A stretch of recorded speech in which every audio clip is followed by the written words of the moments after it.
Olá, olá, boa noite a todos. Boa noite. Vamos iniciar aqui a nossa live. Sejam muito bem-vindos ao primeiro Fórum Cooperativo CEPESC, edição São Paulo. Meu nome é Mariana Lobo e eu sou responsável pela área societária aqui do TSA Advogados. Estou aqui com os meus colegas que trabalhamos na constituição da CEPESC no ano passado. Estamos muito honrados de sediar esse evento aqui no nosso local de trabalho, que é muito acolhedor e vai trazer um formato inovador de conversa. A gente se inspirou num podcast para trazer dois nomes relevantíssimos que se representam o melhor da pesquisa clínica no Brasil e que solidificam o que significa trabalhar em centros de pesquisa e ser o profissional desse mercado nos próximos anos.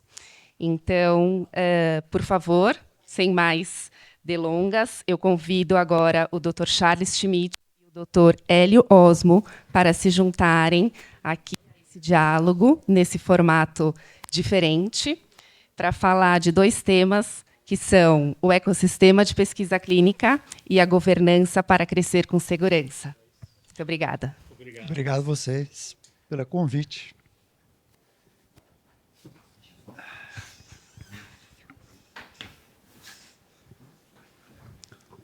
Muito bem, boa noite a todos. Charles, prazer estar aqui com vocês, honrado pelo convite da CEPESC para falar. Sou Hélio Osmo, médico, faço pesquisa clínica desde 88, quando entrei na indústria farmacêutica, fiz pesquisa clínica por muitos anos.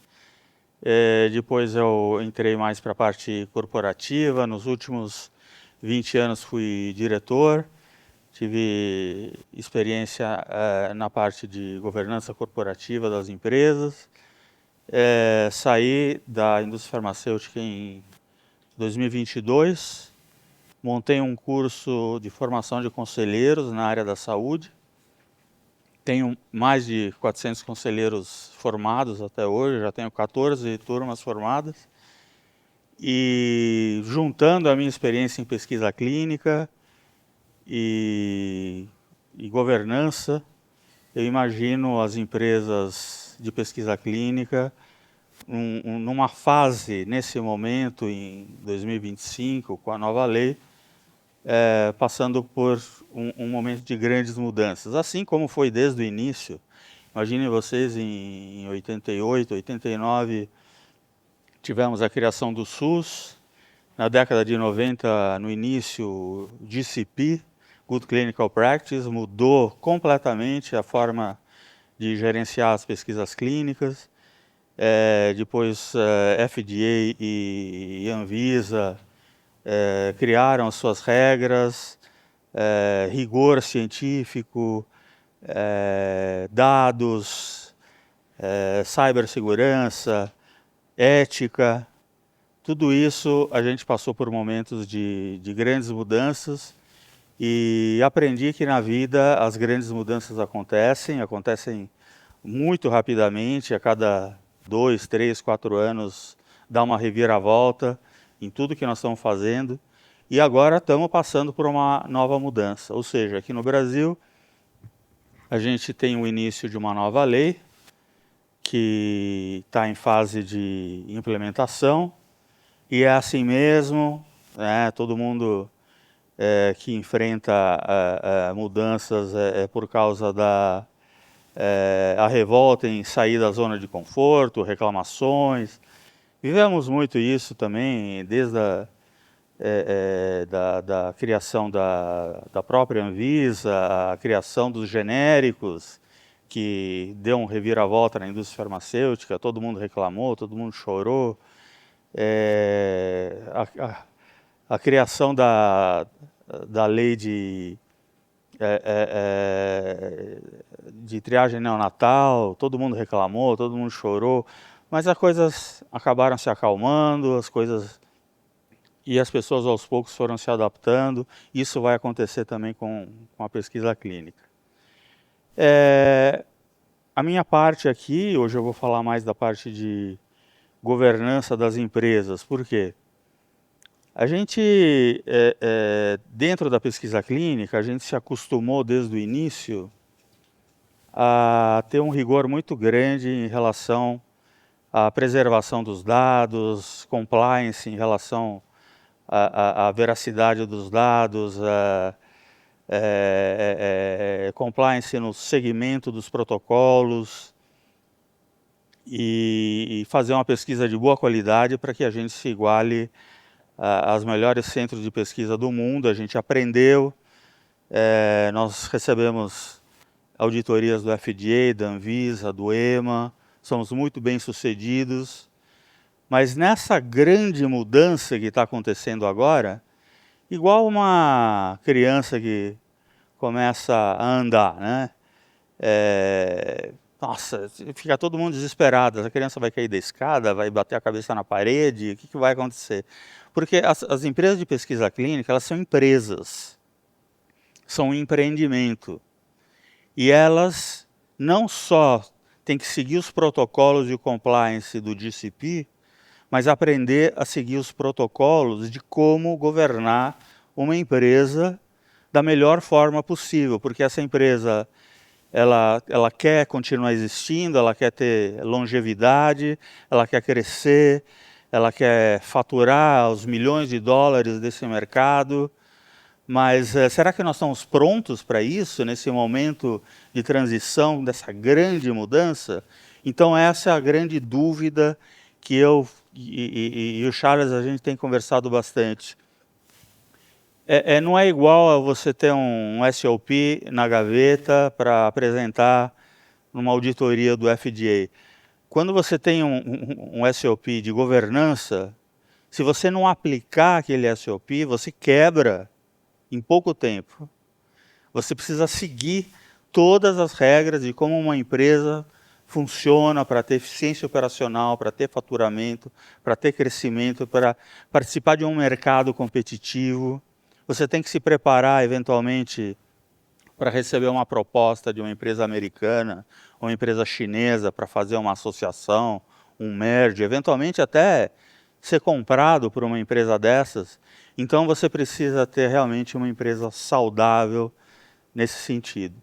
Então eu começo o meu bate-papo aqui com o Charles e queria ouvir um pouco o Charles nesse sentido.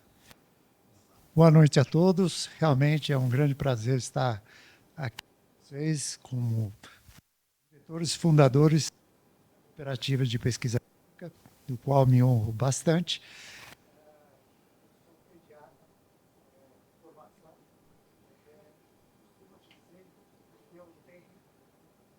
Conflitos de interesses possíveis, né? Responsável por centro hospitalar, né? Trabalho junto a consultorias, dá uma oportunidade de uma visão de 360 graus do ecossistema da pesquisa clínica.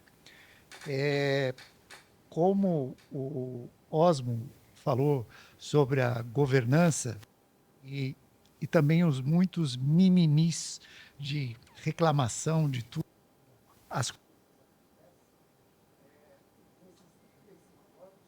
A gente teve essas dificuldades que a gente foi superando. Nesse momento. Eu acho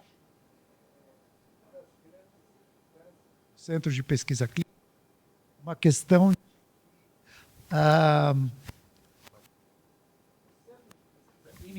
eventualmente não, o estudo só começa chegou no quando na verdade está melhor? Tá melhor. O estudo não começou quando só chega no centro de pesquisa clínica. Há um preparo tão grande anterior na chegada no seu centro, porque o centro foi escolhido, qual foi a estratégia de recrutamento, logística, capacidade de gerir esse processo, como você mesmo falou, de governança. Então, o colega que está gerindo o Centro de Pesquisa Clínica, ele tem que reconhecer com certa humildade que ele foi escolhido por uma questão de todos esses conceitos que ele tem de sabedoria, né? E que ele tem que se adaptar às demandas dessas pesquisas clínicas, quer seja de nível acadêmica, como também patrocinada, né? Então, muito do Centro de Pesquisa Clínica colaboração. E cada ator dessa colaboração é tão importante quanto o investigador principal.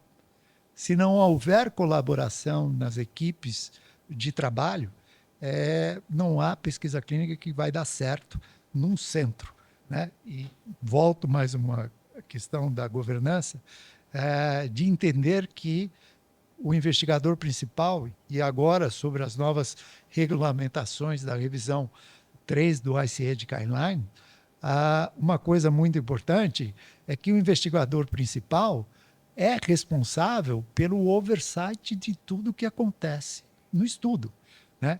Eu me espanto algumas vezes em alguns hospitais acadêmicos, eu vejo que tem investigador principal conduzindo 20 estudos, 25 estudos.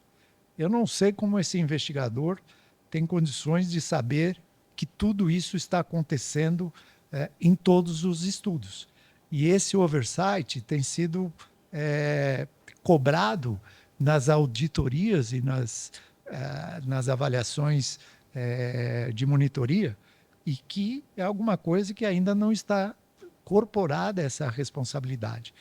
A lei que estabeleceu também é uma questão bastante importante, porque a responsabilidade civil que você está conduzindo hoje o estudo recai inteiramente sobre o investigador principal, né?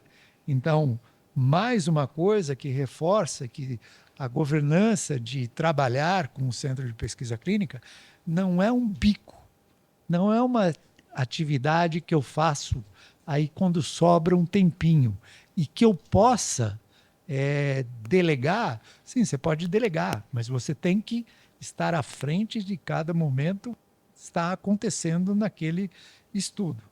É uma mudança de mindset que eu acho extremamente importante para se dizer que é uma carreira. É o colega trialista, que eu chamo, né? Muitos da minha experiência no HC, que eu orientei para esses colegas, assim, você começa sendo um bom investigador principal, você começa a se manifestar principalmente nos investigators meeting, nas reuniões internacionais, e muito me espanta que muitos investigadores não visitam os estandes das indústrias farmacêuticas e se apresentam e falam a sua capacidade de trabalhar. Não procuram, eles são passivos, pensando que vamos ser procurados, né? Então, tem que ir atrás também, procurar trazer as experiências e colocar isso como uma atividade sua, passando para depois começar a ter influência no desenho dos estudos, criticar o estudo clínico. O estudo clínico, apesar de ser patrocinado, vem pronto, isso não quer dizer que o colega tem que aceitar tudo que está escrito naquele protocolo. Ele tem que criticar. E a indústria gosta que seja criticado o desenho do estudo, e assim o colega vai mostrando o seu conhecimento e a sua capacidade, até que um dia ele possa ser speaker ou membro do board dessa empresa. Então, para mim, eu vejo como uma carreira também no colega trialista. Isso não quer dizer que ele tem que deixar de ser professor, acadêmico ou outra profissão. É uma coisa que ele leva a sério, que isso não é apenas um side business para ele, né? Às vezes me incomoda muito quando nós temos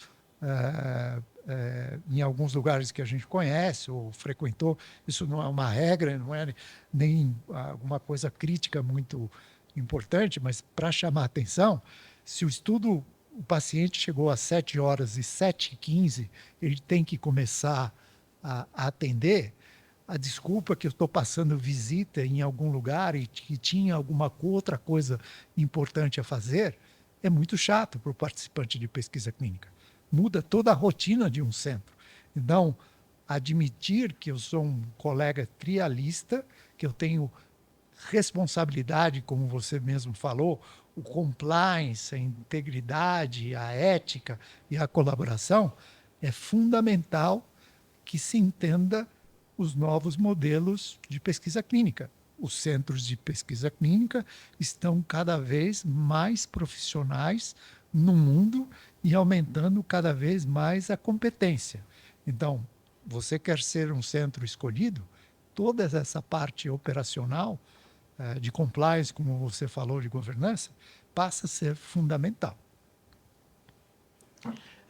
Charles, a gente, e hoje ainda é assim, na nossa formação como profissional de saúde, nós recebemos uma educação intensa na parte científica, pacientes, o cuidar, o assistencialismo, mas a gente se formou totalmente sem nenhum preparo para sermos uma empresa.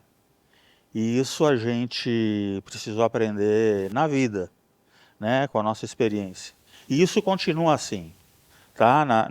Nas formações da área da saúde. Então as pessoas precisam fazer MBA de business, de marketing, de administração, para conseguir que o seu CPF seja um CNPJ, né? Para que ele possa enfrentar a realidade hoje, muito diferente da época que a gente se formou, que a gente se formava, alugava uma salinha de consultório, colocava o nosso nome na porta e o marketing era o nosso nome na porta. Mas hoje é completamente diferente, hoje a gente precisa falar no Instagram, a gente precisa se relacionar, a gente precisa ter um networking forte, a gente precisa criar autoridade no mercado. E assim, é a mesma coisa que as empresas de pesquisa clínica, né, que no momento, elas começavam, na nossa época a gente começou, era uma salinha dentro do hospital, o investigador usava a secretária do hospital, ele não pagava nem o salário dela, né, empilhava um monte de papel, e ele fazia bem. Ele fazia bem a pesquisa. E hoje não é mais assim, não é possível que seja assim.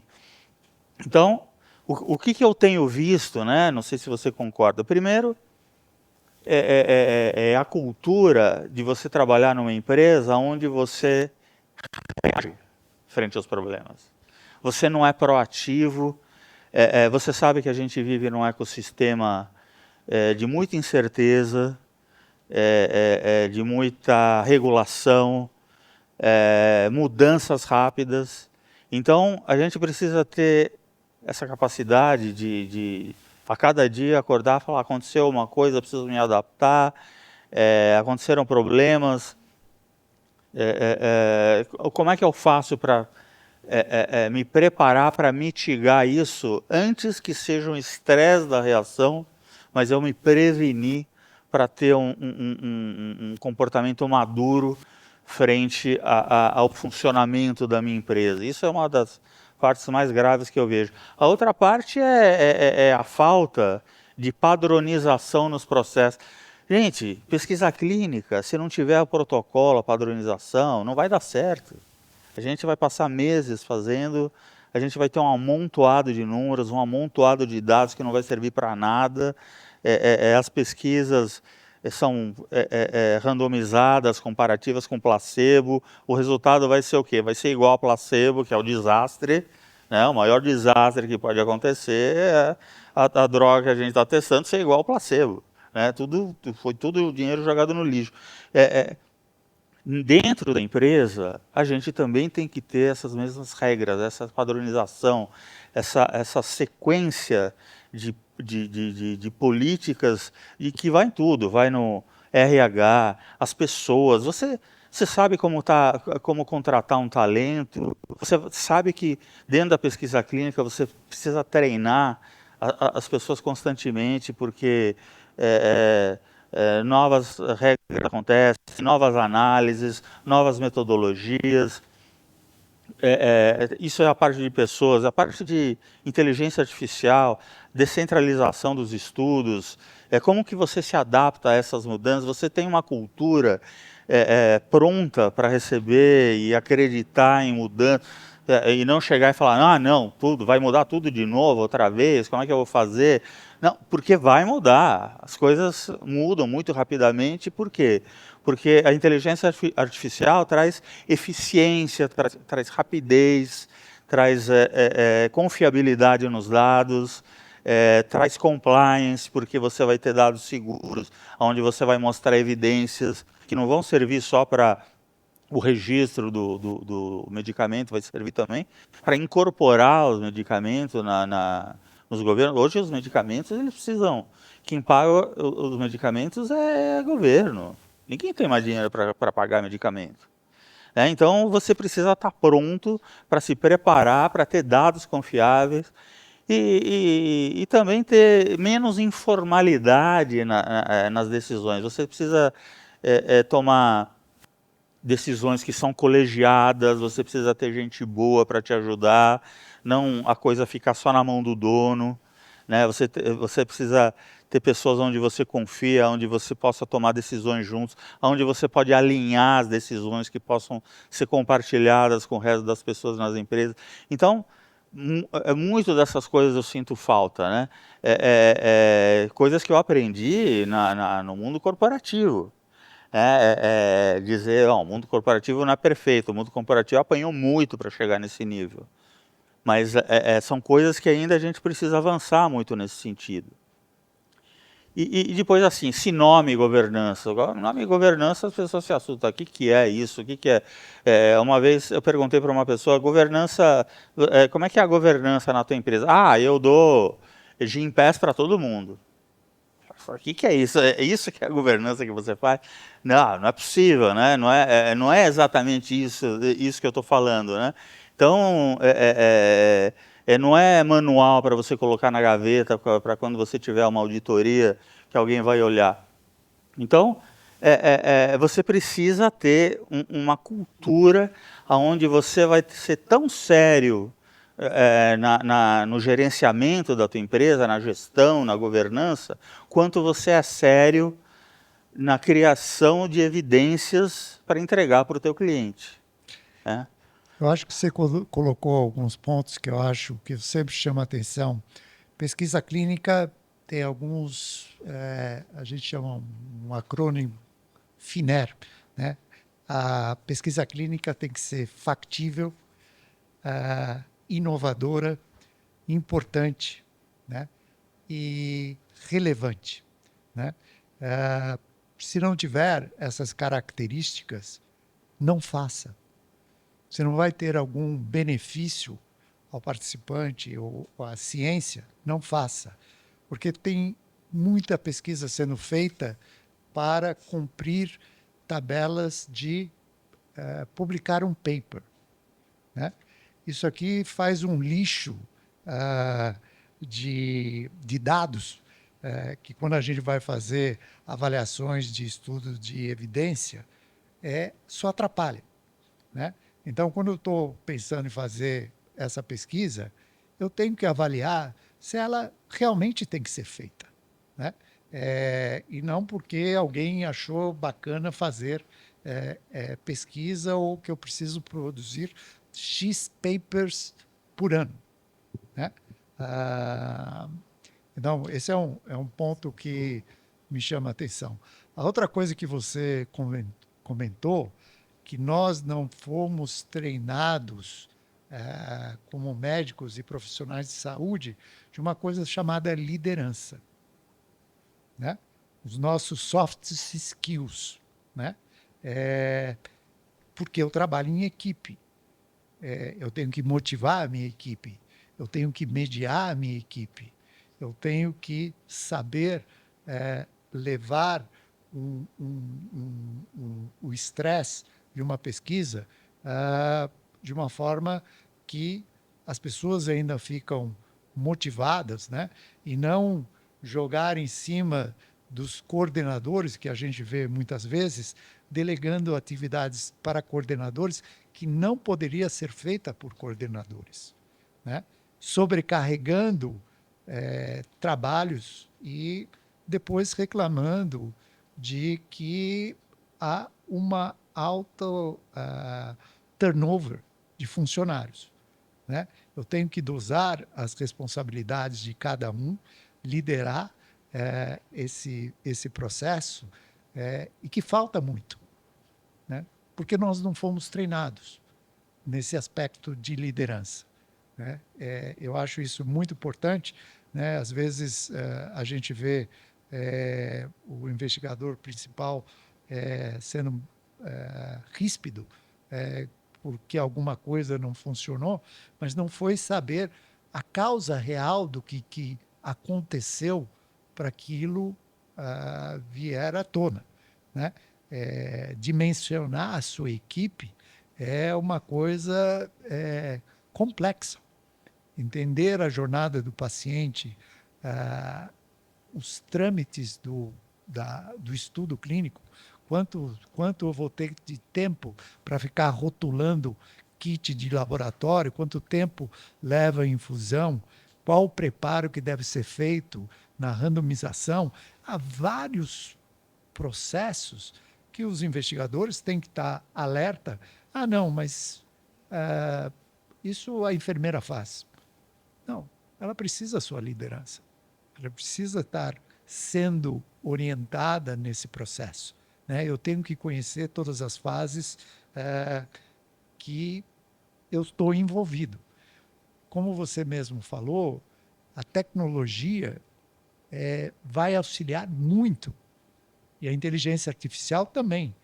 Ter sistemas de gestão de centro, hoje, para mim, é uma coisa sine qua non.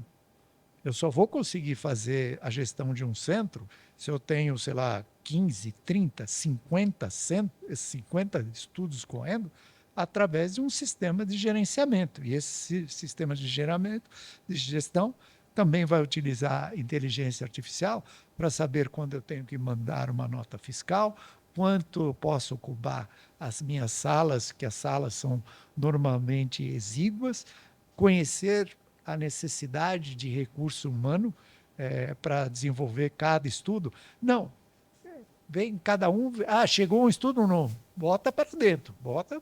Vamos, depois a gente vê o que vai dar. Isso não existe mais, né? E depois reclama que dá errado, né? Então, eu quero fazer o máximo para ter a máxima lucratividade. Será que vai ter a máxima lucratividade? Será que você vai conseguir entregar? Cada vez que você não entrega um resultado de recrutamento ou acaba seguindo as regras, ou que tem muito desvio, você queima a sua imagem por muito tempo, né? O mercado já não aceita mais esse amadorismo, né? Vamos começar. Antigamente, eu vou pedir ajuda para a indústria farmacêutica para me ajudar a desenvolver meu centro de pesquisa. A gente fazia isso, né? O colega ele é bom, tal, mas está precisando. Meu querido, você tem que começar profissional. Não dá para começar, eu vou aprender no meio do caminho. Acho que essa época acabou, né? Entender coisas básicas financeiras, que você ter um backlog de um número bom de estudos, não quer dizer que você vai ter um fluxo de caixa tão rápido como você precisa. Você precisa pensar no seu financiamento já desde o início dessas atividades. Eu acho que a cooperativa Por isso que eu gosto muito da ideia da cooperativa, porque tem várias ferramentas e instrumentos que a gente pode trabalhar de forma cooperada de mitigar várias questões que a gente está discutindo aqui, entre ter melhores resultados de impostos, diminuir responsabilidades que podem ser diluída dentro de uma cooperativa, é muito importante. Até para nos mostrar internacionalmente a nossa força como junto. Eu não conheço pesquisa clínica que possa ser feita por um centro só. Pesquisa clínica sempre será feita com um grande número de centros, né? E centros que podem ser cooperados, que podem se ajudar, né? E eu vou colocar duas outras questões que me preocupam muito, a questão de apagão de mão de obra, né? Eu sempre falava que o dia que a questão de regulamentação fosse trazer muitos estudos, e o que a gente viu na pandemia também, né? Que veio muitos estudos de vacina, né? A gente viu a falta de profissionais capacitados para dar conta dos estudos de vacina, né? Nós não preparamos uma força de trabalho capaz hoje de receber um número de estudos que vem chegando, ainda mais que vai chegando. Não adianta ter só o treinamento teórico. Eu preciso ter o treinamento prático. Ela tem que ter uma vivência prática. Os profissionais têm que ter uma vivência prática de aprender o que é um centro de pesquisa, né? Você pode fazer simulações virtuais, porque é difícil, né? A gente não dá vaga para estagiário, e o estagiário não pode ser alguém que não vai receber dinheiro. Ele precisa se sustentar enquanto ele está se desenvolvendo, né? Se eu não fizer um trabalho como esse, vai faltar mão de obra para mim também, né? Eu preciso ter uma consciência de preparar profissionais de forma que possa atender a demanda. Nós não estamos tendo isto, né? Então é engraçado que eu estive num evento, acho que você estava, né? Num evento da Associação Nacional de Hospitais Privados, discutindo sobre pesquisa clínica, e um representante da CRO se lamentou muito sobre o turnover de centro de pesquisa clínica, né? CRO, o que atrapalha mais o centro de pesquisa clínica? É o turnover. E eu lembrei que eu levantei a mão e perguntando, mas são vocês mesmos que tiram os coordenadores para ser monitor de pesquisa clínica? E depois você reclama que perdeu o coordenador. Por sinal, você nem paga o treinamento de coordenador que é feito pela pesquisa clínica, né? E aí depois a indústria farmacêutica tira da CRO o profissional. Ou seja, nós estamos tendo que pôr o dedo na ferida e trabalhar. Eu acho que é uma das coisas fundamentais, essa questão de recurso humano, de gestão de pessoas humanas, e como eu vou fazer o crescimento dessa carreira desse profissional, né, de forma consistente. Porque senão eu tenho pessoas mal preparadas, que são eventualmente consideradas sênior, mas que na prática não têm esse conhecimento sênior. E vamos dizer outra coisa, né? Que eu falo sempre, né? Pesquisa clínica não é igual fábrica de sapato, né? Entra couro e sai sapato, não entra paciente e sai dado, né? É uma relação humana importante, de grande responsabilidade, e que é a humanidade que eu tenho que gestar pessoas, né? E eu acho que isso está faltando. Eu coloco isso numa posição bastante crítica, que fica difícil trabalhar sem eu me preocupar na formação de profissionais.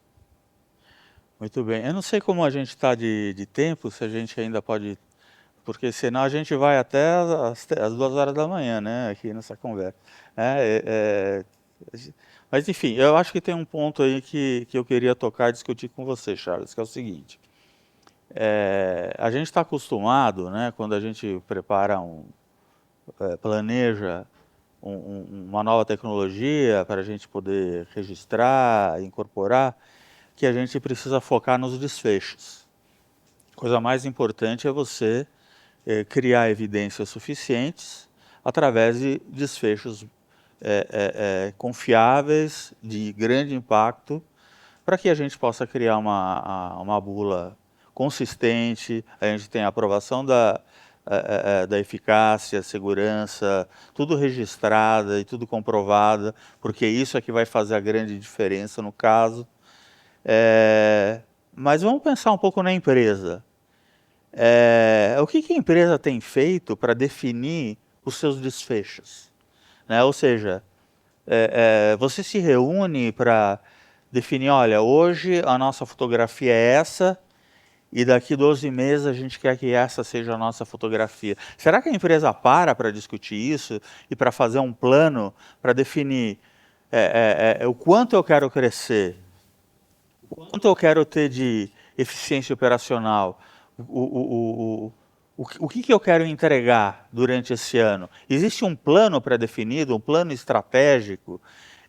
Isso é que faz uma empresa. Isso todas as empresas fazem ou deveriam fazer isso, não só na área da saúde, mas eu sei que a maioria das empresas não faz. Hoje a maioria das empresas corre atrás para pagar as contas, querer faturar mais, muitas vezes fatura mais gastando mais, ou seja, no final o lucro é pior. Quer dizer, e a grande questão é o quê? Vamos definir, vamos medir, né? Quer dizer, a gente precisa medir o que é hoje a nossa empresa, vamos definir, vamos ter indicadores certos, não um chute, e nós vamos dizer e falar, olha, daqui a um tempo eu quero ter esse indicador. Eu quero ter um plano para sair de 10 e chegar em 20, ou um plano de estar em 30 e chegar em 60. Qualquer plano que seja, né? Não pode ser nessa dimensão, pode ser em outra. Mas enfim, uma coisa racional para que você trabalhe numa empresa que ela possa ser, para você saber, para você, assim, como identidade, saber qual é a minha meta, o que eu tenho que atingir, quais são os meus objetivos, e não trabalhar querendo ter contas ou dinheiro no final do mês. Então, isso daqui é o segredo de ter uma empresa saudável. E para isso, a gente já tem gente muito boa que trabalha na cultura das empresas para começar a trabalhar de forma profissional nesse sentido. Então, é essa a mensagem que eu queria deixar. Eu acho que a gente vai ter um mercado que vai crescer muito aqui no Brasil, quer queira, quer não. Mas não vamos fazer isso de forma atabalhoada. Não vamos fechar empresas e criar empresas novas. Não vamos manchar a nossa reputação, o nosso nome. Vamos fazer isso de maneira organizada e planejada. Então era essa a mensagem que eu queria deixar. Eu queria só colocar um ponto que eu já pus como um certo gol, de resolver o problema das amostras biológicas, de fazer os estudos clínicos, ou as análises biológicas no Brasil. Não tem nada que viajar essas amostras biológicas, nós temos total capacidade, isso vai melhorar recrutamento, custo, e a gente está trabalhando de uma forma bastante, vamos dizer assim, chamando a atenção dessa questão, e acho que já está seguindo alguns resultados. Minha mensagem seria mais profissionalismo, como você falou. Pesquisa clínica não é um bico, é uma atividade profissional, respeitada, e que as pessoas devem considerar como uma questão empresarial. Acredito que realmente a cooperativa é um dos mecanismos que pode auxiliar realmente os novos centros e os centros que já existem em trabalhar em trocas de experiência, cooperação, melhorias de sistemas, tudo que faz parte desse ecossistema, né? Eu só vejo benefício trabalhar na questão cooperada, porque eu não vejo que um centro é competidor de um outro centro, né? Como eu falei, pesquisa clínica é feita de forma cooperada, né? E eu acho que esse é o caminho. E, da minha parte, eu vou estar sempre ajudando nesse conceito de cooperação e de melhoria desse ambiente de ecossistema no Brasil. Muito obrigado a todos pelo Obrigado. convite.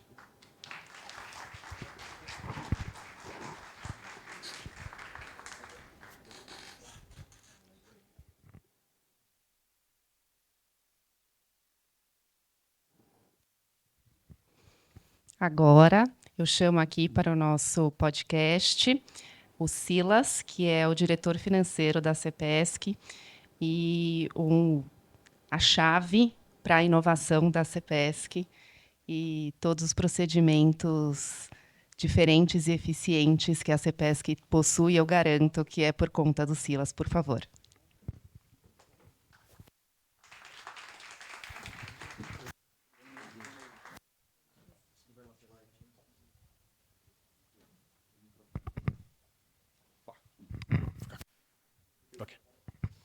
Legal.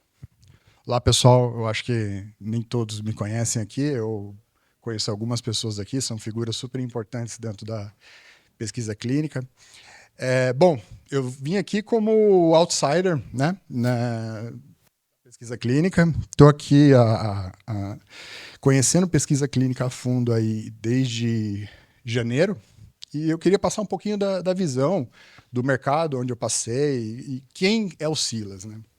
Bom, eu vou começar, vou ter o celular aqui, eu vou começar falando um pouquinho de como foi, quem é o Silas, né?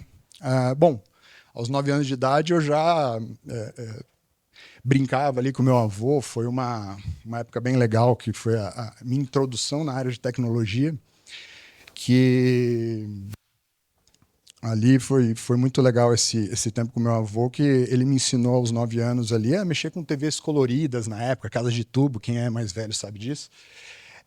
E nessa época a gente tinha um desafio ali que as redes elétricas eram meio estáveis e a gente tinha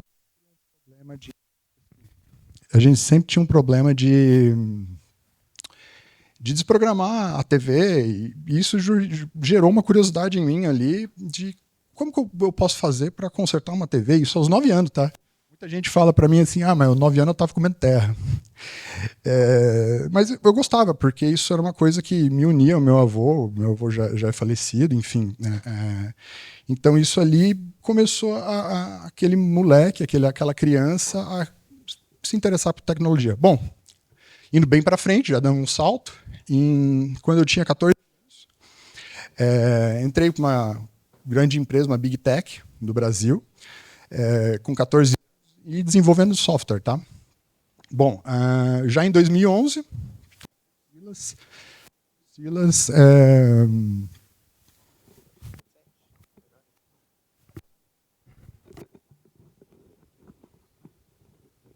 fica melhor. Alô? Liga lá.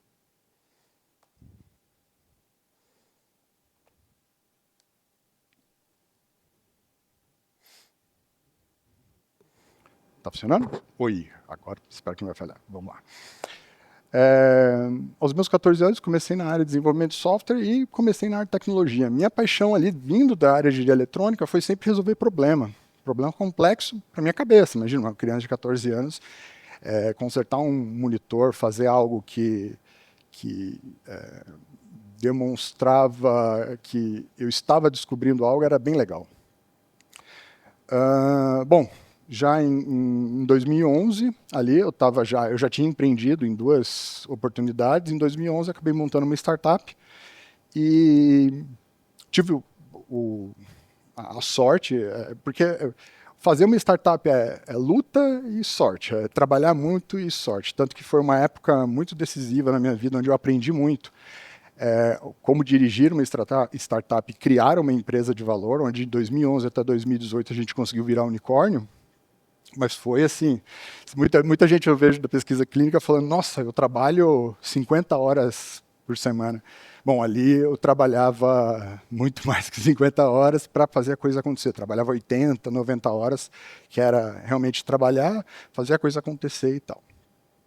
Bom, trazendo um pouco desse aspecto meu, eu comecei ali a me interessar muito pela saúde, né? Eu vi que quando eu comecei a olhar a parte tecnológica e como a saúde vai evoluir com as inteligências artificiais nos próximos 10 anos, eu vi assim, não, tem até alguns anúncios aí que o pessoal fala, nos próximos 10 anos a gente vai evoluir no que evoluiu nos últimos 100 anos. Então, assim, se a gente olhar para a saúde, quando a gente olha para simulações de desdobramento de proteína, que eu estudei muito isso, claro, no Brasil não havia mercado na época, a gente vê que realmente muita coisa que levava 10 anos para a gente ter uma hipótese de uma proteína, de alguma interação e fazer essa interação acontecer, levava muito tempo. Hoje em dia isso é decidido em meses dentro de uma biotech, dentro de um laboratório.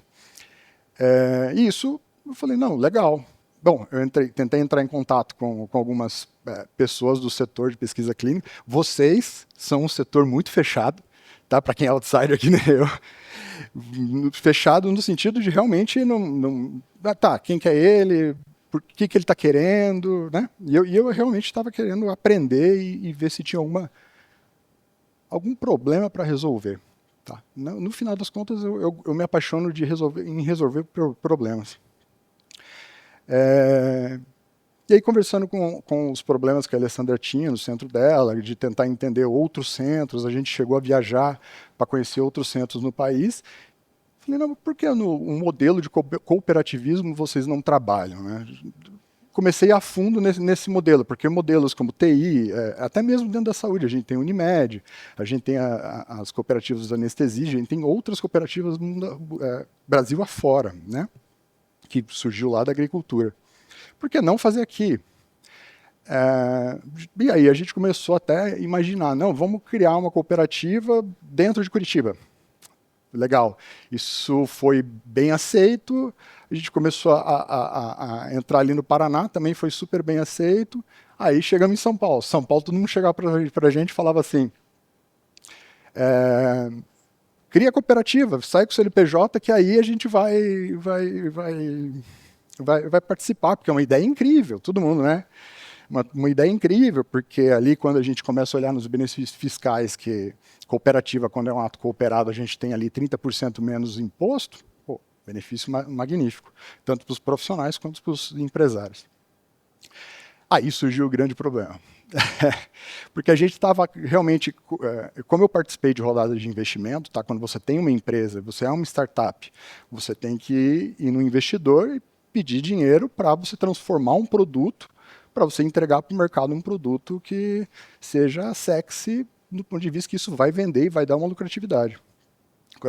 Cooperativa, é difícil pedir investimento, porque quem quer investir numa cooperativa? Teve 2 loucos, eu e a Alessandra, que hoje é presidente. Tá?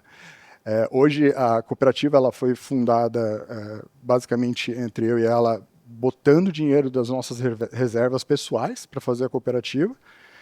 Mas daí todo mundo fala, tá, mas qual que é o seu interesse? Isso é uma pergunta que eu tento responder assim, tá, como que eu vou responder isso? Né? Porque é difícil você falar, eu tenho paixão por resolver problema, eu tenho paixão. Isso às vezes não cola, as pessoas não entendem, porque não entendem quem você foi, não entendem qual que é o teu give back para a sociedade, o que você quer devolver para a sociedade. Isso é bem difícil. Sempre que eu sou questionado, eu dou uma resposta diferente, porque eu tento entender o que a pessoa está querendo dizer, né, naquela pergunta. Né? Dando um passo para trás, se você olhar toda a minha carreira, eu quero resolver o problema. Tá? E a Alessandra, que está aqui, não sei onde que a Alessandra está, cadê a Alessandra? Ali, a Alessandra, que está aqui, a nossa presidente, ela foi uma parceria muito boa, porque eu sou muito estratégico e muito de pensar em todas as verticais, porque eu tenho esse viés de desenvolvedor, esse viés de que gosto de fazer as coisas, planejar as coisas em todas as suas ramificações. Ela não, ela já é um trator. Quem conhece ela pessoalmente que sabe que for para ela fazer, ela vai fazer e vai acontecer. E eu já sou um pouco mais estratégico, tento pensar quais as consequências de cada coisa. Né? E aí a cooperativa, né, surgiu ali com esse desafio. Tá? Bem surpreendente. A gente tem aqui no Brasil, vocês estão no mercado altamente regulado. Tá? E é uma discrepância, que vocês estão no mercado altamente regulado, que vocês salvam vidas e trazem pesquisas que vão salvar vidas, não só no Brasil, em mundo afora, mas não são reconhecidos por isso. Vocês não são reconhecidos por isso. Porque se a gente para pensar, fazendo um paralelo com outros mercados, pesquisa clínica tem um investimento alto, porém ele não é tão bem distribuído. Tá? Isso fica no meio do caminho, isso fica em processos muito truncados que talvez a gente consiga ajudar com a cooperativa. A ideia da cooperativa é criar uma cooperativa com 0 funcionários. Daí todo mundo chega para mim, não, a cooperativa vocês vão ser uma Unimed? Não, a gente não é uma Unimed, até porque não é uma regulação igual da Unimed, mas a gente quer ter uma cooperativa que tenha 0 funcionários. Hoje, todos os diretores que estão na cooperativa, todos não ganharam R$1. O Charles não ganhou R$1 para estar aqui, ninguém ganhou R$1 para estar aqui. Realmente estão todos aqui apaixonados por fazer e entregar algo diferente para o ecossistema. Tá? No seguro, a gente tem um conceito chamado mutualismo, né? Que onde você faz o seguro do seu carro, outra pessoa faz o seguro do carro, outra pessoa faz 10 pessoas fazendo o seguro do carro. Se uma bater o carro, a seguradora consegue pagar. No seguro tem isso. Por que a gente não consegue fazer isso numa cooperativa? Bom, na cooperativa, no estatuto dela, a gente escreveu no estatuto, entre outras coisas, até de outras preocupações, como cláusula de expulsão de pessoas não éticas, a gente prevê no nosso estatuto que a gente não tem fins lucrativos. A gente não quer ganhar dinheiro com isso. Nenhum diretor aqui vai ficar milionário com isso. Todos os diretores já sabem no dia que assinaram. Tá? A cooperativa está com muito pouco tempo e a gente quer o quê? Se sobrar verba, é para converter para o ecossistema. É para ter curso, é para ter eventos, é para ter palestra. Hoje a gente está com uma cooperativa deficitária, mas a gente não quer ficar assim. A gente precisa do apoio de todos aqui, que tem muita gente formadora de opinião aqui, dão cursos e tal. A gente precisa do esforço de todos para a gente conseguir chegar num denominador. Tá? Porque assim, uma pessoa que dá curso, por que não ela poderia dar curso e a cooperativa pagar para ela dar curso e dar de graça para os cooperados? Entendeu? Então essa é a nossa ideia. Pegar uma pessoa do interior que às vezes é muito difícil participar dos eventos de São Paulo, porque são caros, principalmente quem está no interior, norte, nordeste. A gente esteve em Recife agora e viu as dificuldades deles. E não existe essa interação. Né? Então, o nosso objetivo é realmente fazer a coisa acontecer do ponto de vista de cooperativa. Tá? Deixa eu pular para uma questão aqui. Bom, eu estou com algumas pessoas, eu acho que mais online, porque eu acho que aqui presencial é mais formador de opinião, donos de centro e pessoas que realmente fazem a pesquisa clínica acontecer do ponto de vista mais estratégico e gestão. Mas online aqui, a gente tem pessoas que realmente estão ali fazendo a pesquisa acontecer. Né? E essas pessoas que estão fazendo pesquisa acontecer, talvez em alguns momentos, em alguns centros, não estão sendo valorizadas. Na cooperativa, a gente criou o banco de talentos.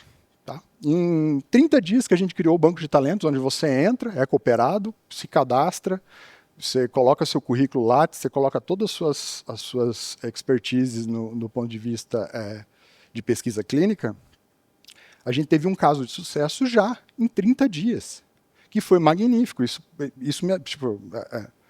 me deixa espantado e arrepiado ao mesmo tempo, porque foi de uma pessoa que tinha uma remuneração, estava trabalhando com uma remuneração, e de repente essa pessoa passou por uma remuneração 7 vezes maior.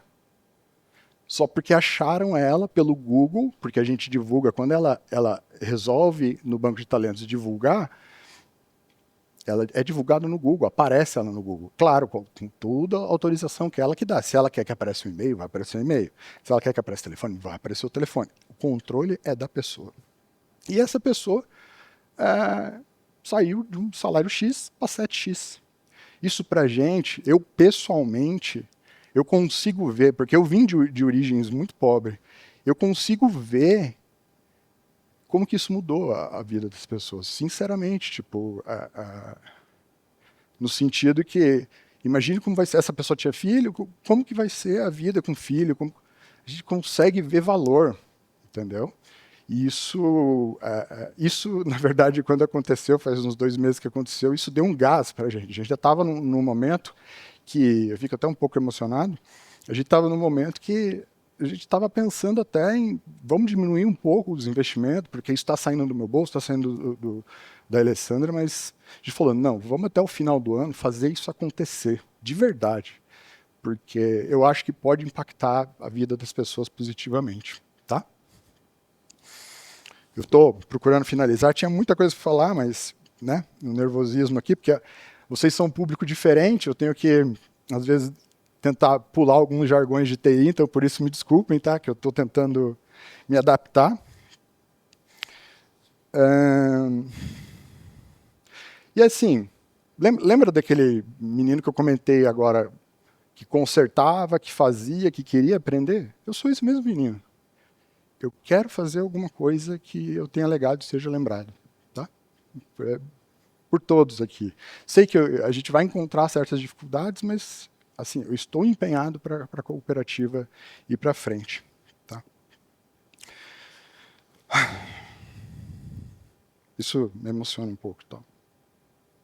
Bom, o Charles teve alguns loucos que acreditaram na cooperativa antes, tá? Hoje, a gente está falando aqui, a cooperativa já está montada, a CNPJ teve que brigar na prefeitura, porque quando a prefeitura vê cooperativa de pesquisa clínica, acho que todo mundo está rico, né?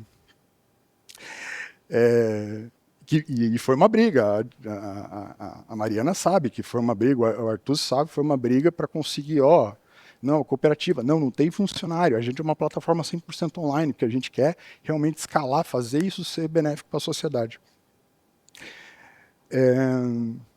Então isso traz algumas questões que quando teve esses, eu chamo de louco, mas no bom sentido, tá, pessoal? O Charles, a Keila, algumas figuras que a gente foi procurar para fazer parte da cooperativa, se você for parar para pensar, eles são muito inovadores, porque você chegar num dia 1 de junho, frio pra caramba, lá em Curitiba, e lá todo mundo assinar um documento, muitos até acreditando na nossa palavra, no sentido de nem ler o documento, acreditando realmente na gente, isso foi muito gratificante. A gente sentiu muita força nisso. O Dr. Charles foi um que, durante toda a construção da constituição da cooperativa, ele teve muita preocupação no aspecto de ética. Tá? Porque hoje você vê muitas associações abrindo, eu não posso citar, que tem problemas de pessoas de ética dentro da coisa, mas não tem cláusula de expulsão. Porque a gente tem que ter, a gente sabe que no mercado a gente tem pessoas que não têm essa característica e essa vontade que a gente tem de fazer as coisas certas, ou pelo menos tentar fazer o mais certo possível, né? E o Charles trouxe, não, vamos ter que colocar uma cláusula de expulsão. Aí eu discuti com ele, não, mas por quê? Deixa eu entender e tal. a gente conseguiu chegar junto com a advogada, um denominador comum onde que essa expulsão não seja fora da lei e seja uma maneira que a gente tenha um colegiado para fazer isso e garantir o quê? Garantir o nome da cooperativa. A cooperativa não vai ser feita por mim ou pela Alessandra. Eu, pessoalmente, eu quero que a cooperativa dê certo para eu empreender em outras coisas. Eu tenho o espírito empreendedor, eu estou vendo coisas para empreender. A Alessandra, ela tem os centros que ela toca. Ela também vai ter um momento que talvez a cooperativa não fique interessante para a vida pessoal. Talvez entre outra pessoa com gás melhor. E é outra crítica que eu faço, sendo de fora. Pode ter uma crítica um pouco complicada, às vezes, dependendo da pessoa que escuta, porque eu vejo que vocês não renovam quem está à frente. Às vezes você começa a ver as mesmas pessoas, mas por que não renova? Vamos renovar, pessoal. Traz pessoas de maneira diferente, traz pessoas de outras áreas. Isso ajuda muito, porque assim, meu viés de tecnologia foi, preciso criar uma cooperativa que gaste pouco, remunere bem os profissionais e a gente consiga ter um ecossistema que se ajude de verdade. Tá?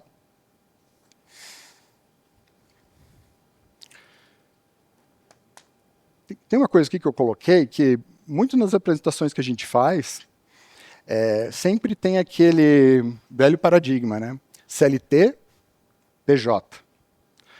Segurança do CLT. Nossa, que legal. Tem o fundo de tem a aposentadoria, o fundo, 13º com férias e tal. Só que veja, pessoal, vocês trabalham num setor que é competitivo, altamente regulado e sazonal. Eu vi pelo centro da Alessandra. Tem momentos que explode, aí dinheiro brota para todo lado. E daí passa 3 meses sem nada, sem dinheiro. E aí, ao mesmo tempo, os empresários chegam para mim e falam, não, mas a gente não consegue reter em grandes centros. Não. Como que você vai reter em grandes centros, reter uma pessoa, sendo que você não está dando uma garantia que se você olhar na pirâmide de necessidades básicas de uma pessoa, é a garantia da continuidade da vida da pessoa, a pirâmide, né? A pirâmide de Maslow, se eu não me engano. E você chega para a pessoa e fala, então, parou lá, não sei se eu vou conseguir te pagar e tal. No modelo CLT você está lascado, você tem que mandar a pessoa embora e tal. No modelo PJ ainda você consegue negociar. A gente está propondo um modelo que é um misto, é uma terceira via, onde a pessoa vai poder ser remunerada de maneira fixa, de maneira de produção, coloquei tantos pacientes para dentro, eu consigo dar uma bonificação de retenção, que hoje eu vejo poucos centros fazendo isso. Você consegue, pela cooperativa, ter um modelo que deixa livre a negociação entre todos. Tá? E essa liberdade, tá? Você, aos poucos, tem pessoas que não têm esse mindset dessa liberdade, mas eu acho que os grandes profissionais que hoje fazem a pesquisa clínica pensam dessa forma, pelo menos os que eu conversei. Pensam em, não, eu queria ter liberdade de ganhar mais, de poder empreitar novos negócios e estreitar relações. E a cooperativa está aqui para fazer isso. Tá? A cooperativa está aqui para resolver esse problema. Bom, já falei que a cooperativa não tem fins lucrativos, estava aqui como um adendo. Tá, daí tem o Artuzzi aqui, que é o nosso contador, e faz toda a parte financeira para a gente. Ó, contar um segredo para vocês. Em toda a minha carreira, eu nunca fui diretor financeiro. Não sei, eu peguei aqui, não sabia nem para que lado girar. Quem está me dando suporte, aquele cara lá, ó, Artuzzi, levanta a mão. Ele é o cara da minha confiança para falar, meu, você está errado, você está certo. E, claro, a Mariana. Por quê? Porque eu nunca fiquei nessa posição. Hoje eu estou nessa posição porque eu estou colocando meu dinheiro para fazer isso acontecer. E a Alessandra tem confiança de fazer comigo porque a gente foi 2 malucos. Mas eu sempre atuei na área de tecnologia, na área de operação, em fazer as coisas, fazer a mesma coisa com menos dinheiro. Então, essa foi minha atuação. Quando eu entrei aqui, isso foi um novo desafio. E eu estou, assim, adorando, que eu estou aprendendo cada vez coisas diferentes do ponto de vista como diretor financeiro, e ao mesmo tempo eu estou aprendendo como o ecossistema de vocês funciona. Todos os jargões ainda eu não aprendi, porque eu estou desde janeiro, estou com pouquinho de tempo, mas CROs, patrocinador, isso eu já consigo entender as relações, os fluxos de pagamento.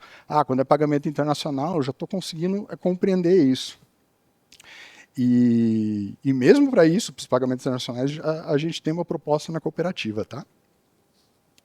Deixa eu pegar aqui mais alguns pontos de gancho que eu só quero puxar e finalizar, tá?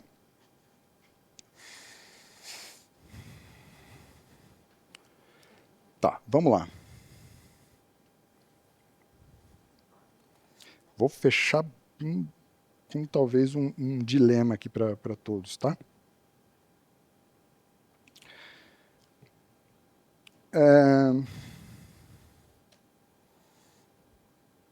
O dilema de quem escolheu salvar vidas.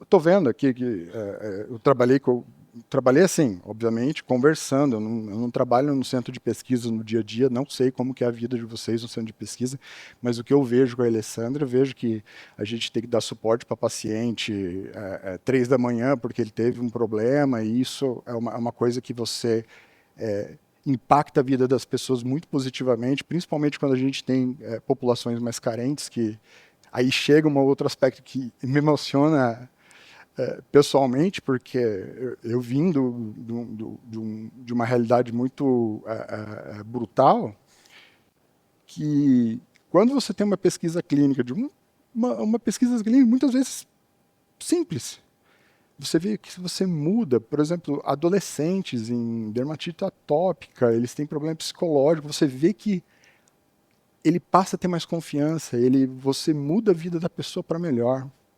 Então isso para mim, eu acabei me apaixonando por isso. E eu vejo que quem está mexendo com esse tipo de estudo se apaixona por isso.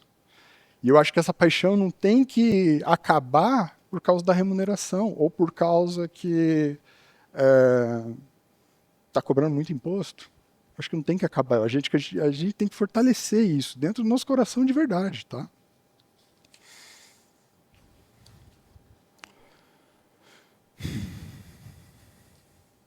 Bom, já falei aqui do CLT, onde a gente firmemente no CLT, eu vi que tem umas diferenças estaduais, inclusive, de que muitos estados, a diferença cultural, preferem o CLT mesmo tirando sua autonomia, e outros estados preferem o PJ te dando um pouco mais de liberdade.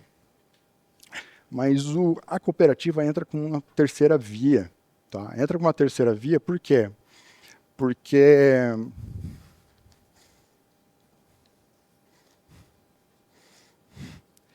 entra como uma terceira via porque você consegue dar garantia do INSS, porque eu acho que o principal, principalmente quem é muito bom em pesquisa clínica, geralmente tem uma idade mais avançada. E o pessoal se preocupa muito com o INSS. E a cooperativa resolve esse problema. A gente é obrigado por lei a resolver esse problema. Então, quando você recebe pela cooperativa, participa de uma cooperativa, a gente tem que pagar seu INSS. A gente entra no seu e-social e faz os lançamentos de tudo que você recebeu, tributável e não tributável, e a gente paga seu INSS. Tá? Então, a gente tem dentro da cooperativa uma preocupação com o seu INSS. Então, assim, eu costumo dizer, a advogada não gosta muito que eu falo isso, mas eu costumo dizer que, no modelo geral, a cooperativa fica entre um PJ e um CLT. Só que, claro, fica mais próximo do PJ. Por quê? Por causa da relação direta, subordinação, etc. Se você hoje tem um centro de pesquisa que tem PJ, para passar para a cooperativa é quase instantâneo, fácil, e o PJ vai ficar muito agradecido. Tá?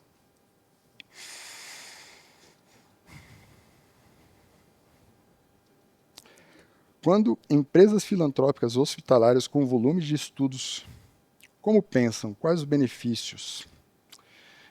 Até empresas filantrópicas, a gente chegou até a ir num grande hospital filantrópico para tentar entender, antes mesmo de abrir a cooperativa, para tentar entender esse ecossistema, porque, como eu falei, eu sou completamente fora dessa bolha, desse entendimento. Tá? Hoje a gente tem muito pagamento de bolsa, às vezes não é só o modelo PJ CLT, né, que daí tem essa dicotomia entre escolher um ou outro. Às vezes tem bolsa, e quando você recebe bolsa, você tem o mesmo problema do PJ, que você vai pagar mais imposto e não vai ter INSS. Tá? E você também não tem segurança nenhuma. Tá? A cooperativa não vai te dar segurança no ponto de vista de que se acabou um projeto esse mês que vem esse projeto vai continuar existindo. Mas a cooperativa te dá uma segurança de que se acabou esse projeto e você é um bom profissional, você vai ser procurado. Isso eu tenho plena fé, porque a gente vê que muitas dores do centro falam, turnover. Tá aqui na cooperativa, busca alguém, você vai conseguir achar, tá bom? Então, eu não sei se eu consigo responder do ponto de vista de diretor financeiro e pessoa muito nova na cooperativa, esse tipo de pergunta. Eu acho que tem, tá? Eu acho que a gente consegue entrar até em federais, eu acho que sim, porque federais hoje já existem, por exemplo, cooperativas de anestesistas que operam muito bem e fortemente estruturada, tá? Bom, aqui... Transparência total. Uma coisa, né? Uma coisa que eu e a Alessandra, a gente basicamente virou arroz de festa em todos os eventos desse ano.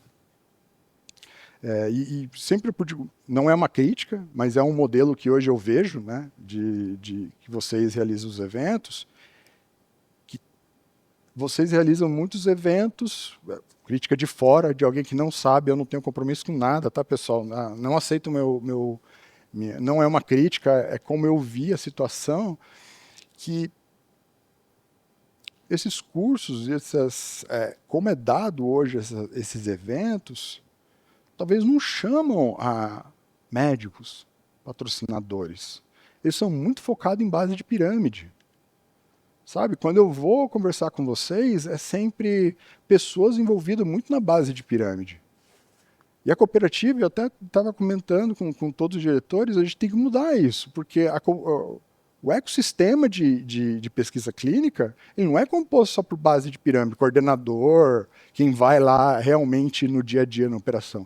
É composto por PIs, empresários que querem investir, e investidores, que nem agora a palestra do Charles. Então, é isso, a gente tem que começar talvez variar um pouco os nossos eventos e trazer a indústria, trazer os PIs, trazerem pessoas que estão um pouco talvez da linha operacional, mas que consigam dar uma outra visão e talvez melhorar o nosso networking, tá? Que melhorar o networking é que nem eu falei para a Alessandra. A gente foi numa cidade de 200 mil habitantes, tinha 2 centros de pesquisa, um não conhecia o outro. Eu falo, tá, isso para mim não fez sentido, mas é a realidade. Tá? Eu vou deixar, para finalizar, uma coisa que é o dilema McDonald's. Tá? Quando a gente tem... Isso foi provado já, vocês podem procurar na internet. Quando a gente tem um McDonald's e um Burger King que abre um na frente do outro, tá? Muita gente acha que rouba clientes, que os clientes diminuem porque vai dividir os clientes. A pizza vai ser dividida. Não, pessoal, a pizza não é dividida, nunca. Quando um McDonald's abre na frente de um Burger King, é estratégico, aumenta para os dois. Eu vejo centros de pesquisa olhando para a cooperativa e falando, não, mas eu vou perder, vai ter mais centros de pesquisa competindo comigo. Não, isso é uma dicotomia que não faz sentido. Porque quando você olha para o mercado internacional, muitas vezes, eu escutei isso de uma empresa que não está no Brasil, tá? E que teria oportunidade de vir para o Brasil, um patrocinador. O problema é que no Brasil vocês são muito desorganizados. Foi isso que eu escutei, doeu. Eu ainda sendo muito novo, entendendo. Vocês são muito desorganizados, porque quando eu vou procurar alguém e pergunto indicação, um centro não quer indicar o outro, porque acha que vai perder pesquisa. Vocês entendem que se houver mais centro no país, vocês passam a ficar mais forte mundialmente?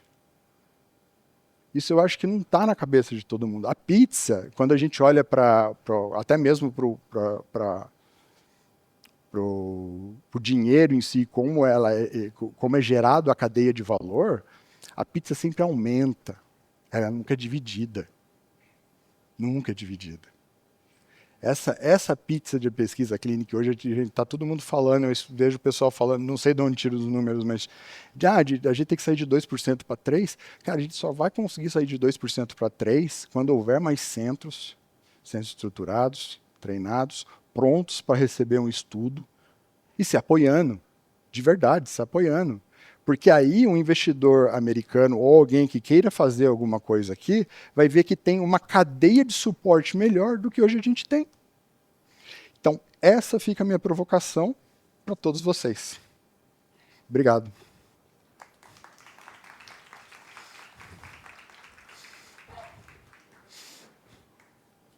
Bom, vamos lá. A Alessandra. Eu fico com a parte difícil. O microfone.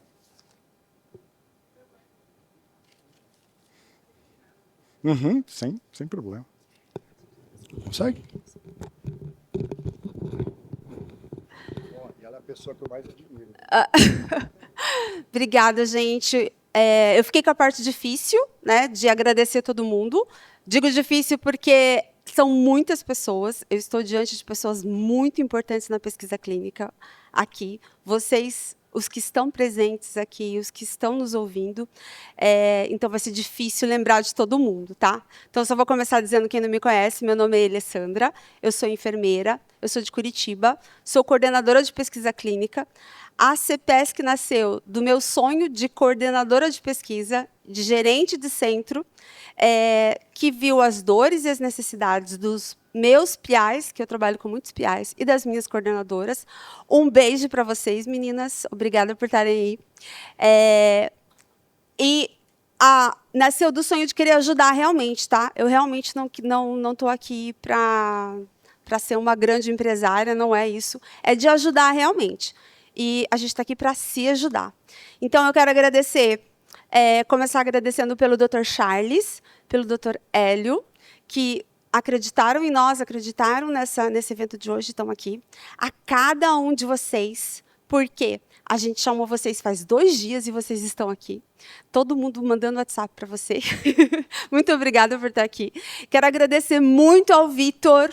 Tá? Eu tenho certeza que o Vitor mandou uma mensaginha para vocês estarem aqui. Então, Vitor, meu grande beijo. Ele é o nosso diretor, amado, querido.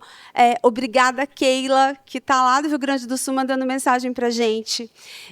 Obrigada a todos os diretores, Dr. Nelson do Rosário, que me inseriu dentro da pesquisa clínica. Eu me sinto hoje muito honrada de estar com pessoas muito grandes aqui, como Carol Manzan, Dani Dorta, Gabriela da Paulo Trial. Meu Deus, eu vou esquecer de alguém, então eu não vou citar todo mundo. Juliana Santoro. Olha, é muita gente, assim, muito especial, que eu estou aprendendo muito com vocês, tá? Eu acho que em fevereiro desse ano vocês nem sabiam quem eu era, né? Quem que é a Alessandra? Mas eu já admirava e seguia muito vocês. Vocês são muito especiais, muito queridos. A Natália, que não pôde vir hoje, tá? Vitor, grande beijo. Então, gente, Flávio foi o primeiro que nos ouviu, nosso primeiro centro SEMEC, que nos recebeu, nos abraçou e quis ouvir a nossa proposta. Assim, eu me emociono muito porque vocês acreditaram no nosso sonho. Nosso sonho está pequenininho ainda, tá? Eu preciso de vocês para aumentar. Então, o que eu preciso de vocês? Por favor, nos sigam no Instagram, tá? Não vão embora, fiquem para jantar, porque o jantar é uma delícia. Então, eu quero agradecer a nossa equipe de marketing, João, os 2 Joãos, tá? Que tem um João daqui do marketing da TSA e tem o João, que é o nosso organizador, por ter organizado tudo isso, que está muito lindo. Obrigada a Renata, que é a produtora que organizou tudo isso aqui, que está lindo, maravilhoso. E obrigada a todos vocês. Assim, a TSA, muito obrigada. Mariana, Karina, que são nossas advogadas. Obrigada pelo ambiente maravilhoso, tá lindo. Obrigada mesmo. Obrigada, Fernando, nosso contador. Saibam, assim, vocês que são cooperados, vocês podem contar com a gente. Podem contar com o Artuzi, que é o nosso contador. Podem contar com a Mariana e com a Karina. A Karina é especialista em direito trabalhista. A Mariana é especialista em cooperativa. Então, assim, de verdade, contem com eles, nos procurem, nós estamos aqui para que vocês cresçam, para que nós cresçamos juntos, tá? As dores de vocês são as minhas dores, tá? E eu sei que todo mundo aqui quer que a pesquisa cresça de 2% para 6% mundialmente, e a gente vai conseguir isso. E para isso a gente precisa do quê? Da governança, e a gente precisa de planejamento e de mão de obra. E que os nossos profissionais sejam felizes. E, assim, desculpe, mas a gente é mais feliz quando tem dinheiro no bolso. Então, vamos tentar nos ajudar, capacitar nossos profissionais e sermos felizes juntos. A nossa vida diária é difícil? É difícil. Mas se a gente tiver momentos como a gente está tendo agora, de felicidade, de encontro, aí fica tudo mais leve, fica muito mais lindo, certo? Muito, muito obrigada para quem está ouvindo a gente lá de casa. Beijo enorme para vocês. Obrigada, minhas coordenadoras lindas. E obrigada por vocês que estão aqui. Vamos aproveitar o jantar. E o ano que vem, a gente tem de novo o segundo simpósio. Não esqueçam, tá bom? Beijo. Sigam a gente no Instagram. Tchau.